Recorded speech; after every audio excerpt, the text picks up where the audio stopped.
Republicans are about to lose a big political advantage they've held since 2011, majority control in the House of Representatives. Democrats will make up the majority come January, meaning they get to call the shots.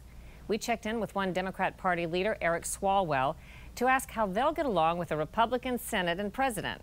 Swalwell of California is on the House Judiciary and Intelligence Committees and has looked into alleged ties between Trump and Russia.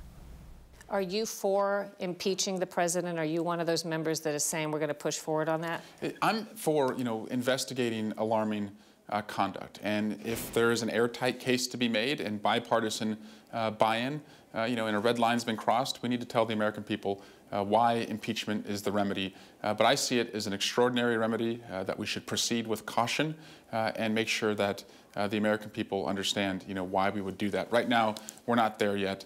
There are some members, some Democrats, who do want to push forward on impeachment already. How can you be trying to impeach him at the same time you're trying to get cooperation? Well, I think we have to compartmentalize also. And I think actually to the president's credit, I've seen him be able to compartmentalize because he likes to sign things. We've seen him, at the signing ceremonies, putting his signature on bills that are passed. He can expect that we'll put bills before him. And I do think infrastructure is a former developer. That is a priority for him. And I hope we can find consensus with Republicans and the president on that.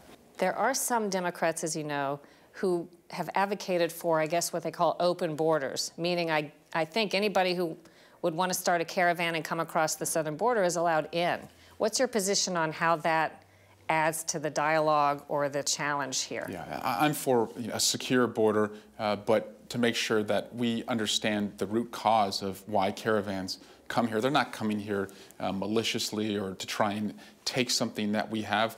You have to understand that when a mom without shoes and a baby without much clothes takes a 1,000-mile journey, it's because what they're fleeing is so terrifying and so deficient in opportunity that they have nowhere else to go.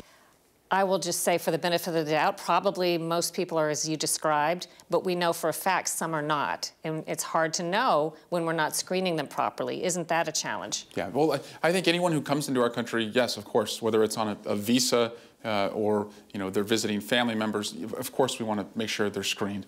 And we want to make sure that if you commit a crime or hurt somebody that you're gone. But as I said, for the undocumented who are here and are trying to work to create a small business or support their family, we want to make sure that we find that pathway to citizenship for them.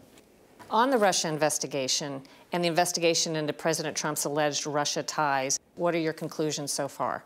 16 is the number I think that's important when you think about the Russia investigation. It's 16 officials in the Trump family, the Trump business, and on the Trump campaign who are in contact with the Russians. And I think this is important to distinguish Russians from, say, Brits or Mexicans or Aussies. To counterpoint, it's not against the law to be in touch with the Russians. It happens every day. There's registered foreign agents, members of Congress you probably know, or ex-members who have worked for these foreign governments. Are you certain that there aren't Democrats or campaign officials on the other side that have been in touch with Russia? In fact, I think we know there were in touch with Russia and Ukrainians. It doesn't necessarily mean there was anything amiss. Yeah, and I am seeking to change some of the rules around this. Swalwell is proposing a law called Duty to Report, requiring federal candidates and their family to tell authorities if foreign powers offer them illicitly obtained political opposition research. So Democrats climbed that hill and took the House back over, but now you really have to govern. And there's a lot of talk about the push-me-pull-you between the more liberal or even radical members of your party and the ones that are, I think, more like what you've expressed here today on immigration and other issues. How do you sort through that? That's now in your lap. We should understand that being in the majority in the House of Representatives does not mean that we're in a position right now where we can advance signature policy issues with President Trump and Republicans controlling the White House and the Senate. We are in a position, though, to protect what's at stake, better so than we were just in the last 2 years. What can Democrats take away from having watched the Republicans, quote unquote, be in power these past few years?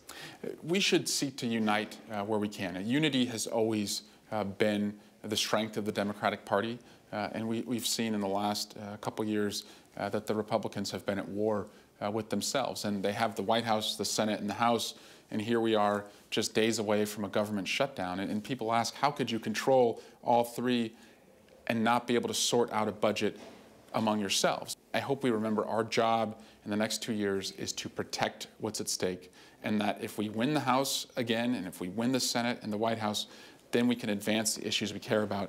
But now's not a time to be at war with each other. By the way, Swalwell says he's looking into a presidential run for 2020.